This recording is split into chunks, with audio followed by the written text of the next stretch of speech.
સુરતના કાપોદ્રા વિસ્તારમાં આવેલ સર્વોપરી સોસાયટીના મકાનમાં ભેજાબાજો દ્વારા નિવિયા કંપનીના બ્રાન્ડનો ઉપયોગ કરીને બનાવટી લિપ બામ બનાવવામાં આવી રહ્યું હતું અને એનો વેપાર કરવામાં આવતો હતો.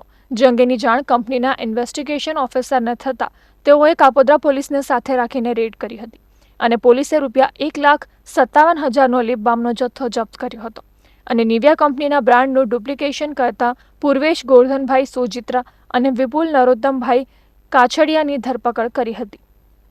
પોલીસે આ ઘટનામાં આરોપીઓ દ્વારા અત્યાર સુધીમાં આ રીતે લિપ બામનો કેટલો જથ્થો બનાવ્યો છે તેમજ ક્યાં અને કેટલો વેચવામાં આવ્યો છે તે અંગેની વધુ તપાસ શરૂ કરી છે. અને અલગ અલગ નિવિયા કંપનીની બોટલો નંગ 790 કુલ કિંમત ₹1,57,210નો મુદ્દામાલ કબજે કરવામાં આવેલ છે અને કોપીરાઇટ એક્ટની વિવિધ કલમો હેઠળ ગુનો રજીસ્ટર કરવામાં આવેલ છે. આ ગુના અન્વયે 2 આરોપી વિપુલ નરોત્તમભાઈ કાછડિયા તથા પૂર્વેશ ગોરધનભાઈ સુજિત્રાઓની કાયદેસરની ધરપકડ કરવામાં આવેલ છે અને હાલ આ ગુનાની તપાસ PSI Shri L Pandya Kapodra police સ્ટેશનના કરી રહેલ છે.